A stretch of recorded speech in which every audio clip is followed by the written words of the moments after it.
cessation method at Eastern Naval Area in 2021-22, public health approach resilience in post-COVID pandemic period, presented by HDI Samaravikrama, PWA Vanasingha, WHP Priyadarshani, EK Arachige, Command Naval Hospital, Trincomalee.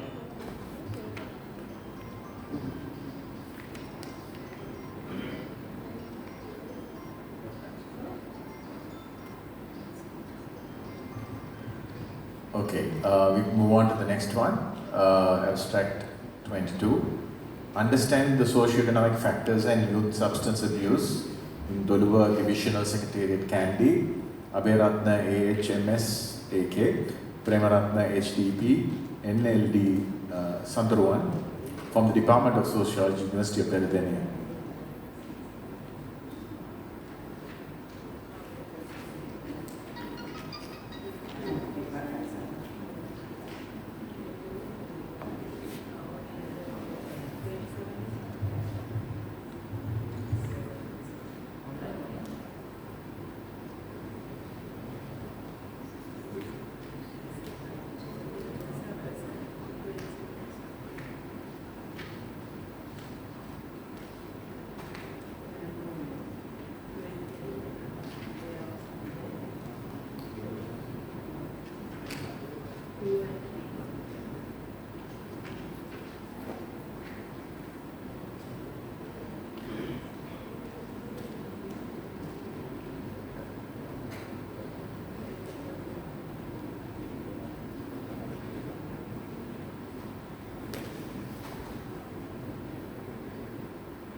Good afternoon to all of you. I'm Shalini Abhiratna, a second year social work undergraduate from the Department of Sociology, Faculty of Arts, University of Pennsylvania. And I will be presenting on understanding the socio-economic factors and the substance abuse among the youth community in Doluwa Divisional Secretariat in Kandy. This is the outline of my presentation. So to start with, in 2011 alone, 211,000 young people have lost their lives because of substance abuse. And there are certain consequences regarding this substance abuse like social, physical and emotional challenges. It also creates job-related problems as well. And we can identify that Sri Lanka is now emerging as a transitic hub for drug trafficking because of its location in the middle of the Indian Ocean. And we can identify Pakistan, Myanmar and Afghanistan as the most drug distributing countries to Sri Lanka, mostly heroin and synthetic drugs like methamphetamine. And this map shows how the drug trafficking hubs are functioning in the Asian continent. Moving on to the literature review, we can identify as the peak period for initiating substances. Adolescence is the mostly identifiable peak period as the substance abuse, and tobacco and alcohol is often preceded by the illicit drugs. And in Berman study, it has reported that 21% of the sample has tried substances for the first time because of the peer influence. Furthermore, we can identify there are certain social issues related to substance abuse like gang involvement, trafficking, prostitution and increased rates of youth homicide. And also we can identify that drug addiction and unemployment is working as a vicious cycle.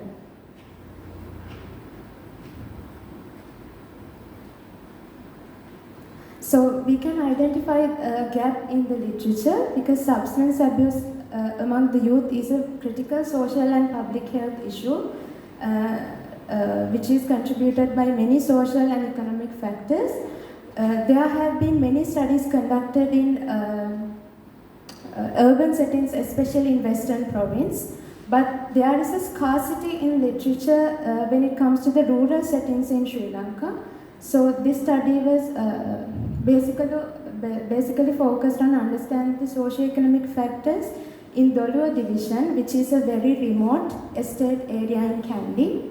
So the main objective was to examine the socio-economic factors and the patterns of substance abuse among the youth community in Doluwa division. There are a couple of sub-objectives as well. So this is the conceptual framework of this study. We can identify certain factors that are contributing to youth substance abuse, basically social, economic, and some other factors like environmental and political. There are social factors like peer influence, family environment, mental health conditions, and education level of the substance users, and relationship conditions. And also we can identify household income, unemployment, and poverty as economic factors. So the methodology, moving on to the methodology, this study was conducted as a mixed method research design based on Pupurasa and Masgola Gramaniladari divisions belong to Doluwa division. The sample was conducted 24 respondents belonging to 13 to 45 age category, and 3 key informants were interviewed. Purposive sampling method was used to select the sample, and structured questionnaire was used to collect quantitative data, and semi-structured interview was used to collect qualitative data. SPSS and Microsoft Excel was used to analyze quantitative data, and thematic analysis was used to analyze qualitative data. And informed consent was also obtained to maintain the confidentiality and the privacy of the participants. Moving on to the findings.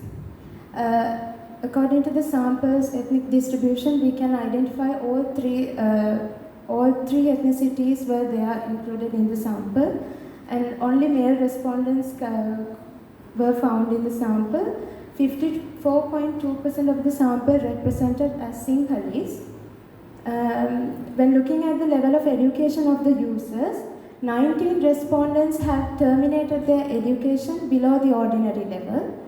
And when it comes to their occupations, 42% of the sample is working as day wage earners in the plantation sector, and there is a significant portion of the sample which is represented by 17%.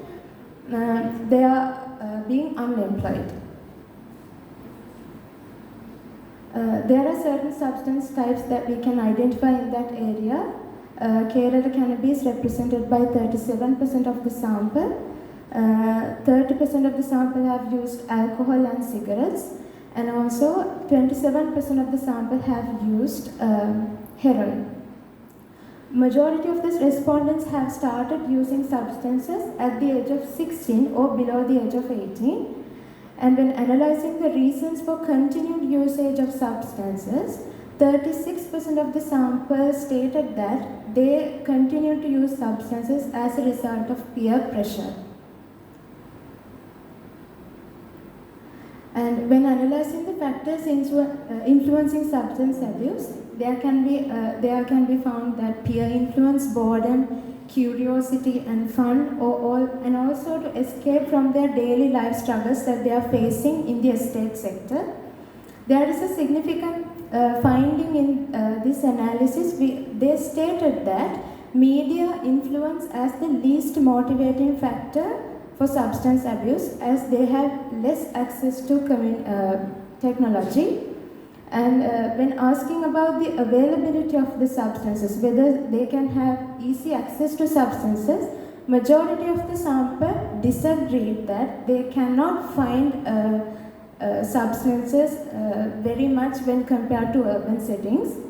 And 16 respondents stated that they feel lethargic and exhausted after using any kind of substance. And the majority of the sample agreed to the statement that it is challenging to access to the existing support or treatment methods in their area. So moving on to the thematic analysis, we can identify certain themes like issues in the family environment, peer influence, economic and daily life struggles, low level of education, availability and affordability of the substances and the support systems in that area.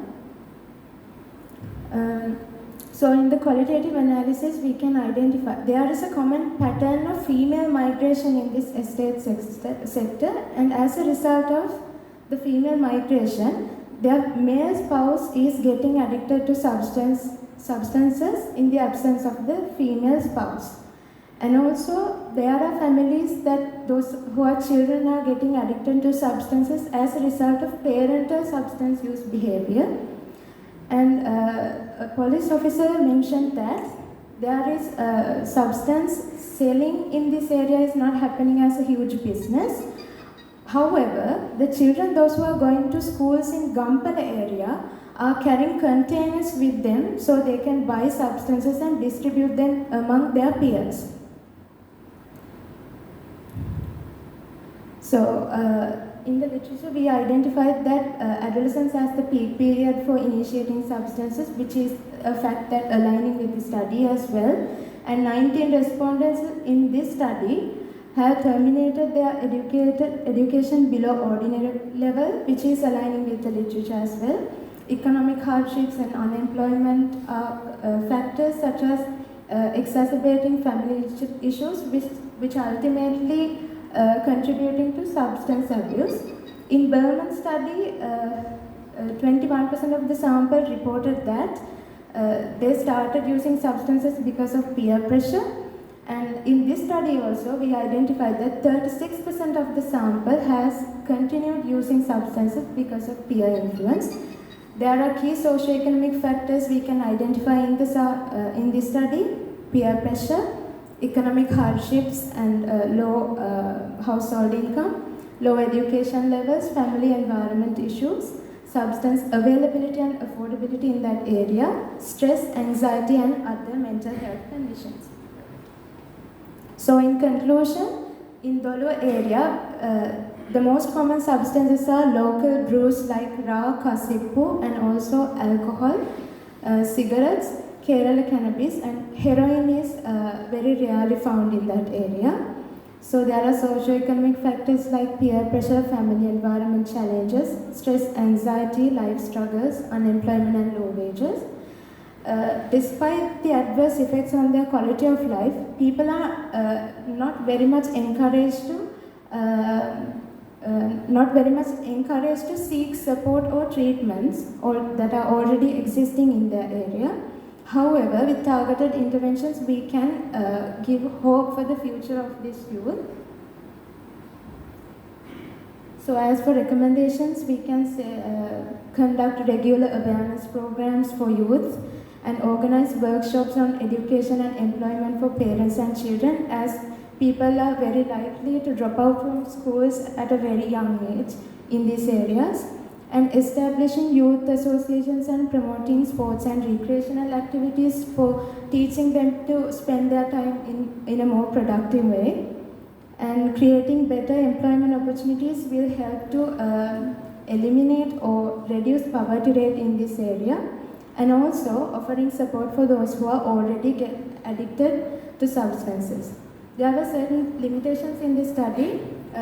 The time frame was quite limited, and illicit drugs were less prevalent when compared to urban settings, and the sample size might constrain the ability to generalize the results, and there were certain times that respondents were reluctant to reveal certain information, and also accessing the participants was difficult due to their employment nature in that estate sector. This is the list of references, and thank you.